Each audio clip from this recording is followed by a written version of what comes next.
Governo e a autoridade município Dili continua a realocar vítima de desastre natural. Diretor-Geral para Desenvolvimento Rural, Rosito Guterres, informa em Reneknar Fatin Kaikoli Dili, segunda-feira, Loronhat, Fulan Abril, semana ne.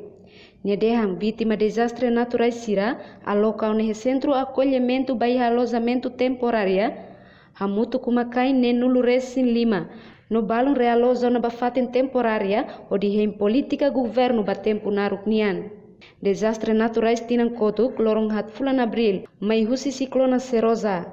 Ami usi parte governo, ami reconhece que toda hora se dá almoço, usi 31.000 população que o lugar sai nessas vítimas vai de 4 de abril, vai quando acontece desastres naturais, tocou em almoço, se ia população balo e continua o governo, a autoridade município de Dili continua taumata mas tem população sirene que está na vai a centro de alojamento temporário que está bolo se dar um bolo de acos e agora dá que por volta de família muito 605 chefes de família mas já fatem todo lugar hata né e balo a realoja na Bahia fatem sirene que temporária para o de política governo nia Bahia tempo na política governo nia maka o insa para hoje kita realoja sira portanto a tua linha Bahia política reorganização urbana no bairro no idêntico bairro fogo e no mos e a política selo que neve que antecipa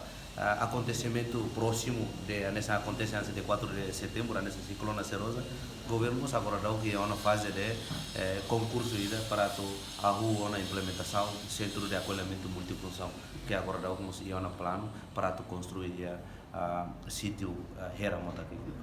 Atualmente o governo halou no concurso a tua implementação centro acolhimento multifunção localiza o sítio Motaki que era Dili. Governo liu se secretário de Estado de Proteção Civil usa lei número 8 onde foi apoio para vítima de desastre natural Sira. Nebe pronto fila para ideia que nem ela fatin. Nebe seguro liu ela fatin antes. Secretário de Estado ter as propriedades tem que libertar rai ou de construir centro acolhimento multifunção para a população siranebe afetados por desastres naturais. Liliu siranebe to agora cidade e a fali ela fatin. Reportagem Dirce da Cruz, Adaza Vieira, Televisão Timor-Pó.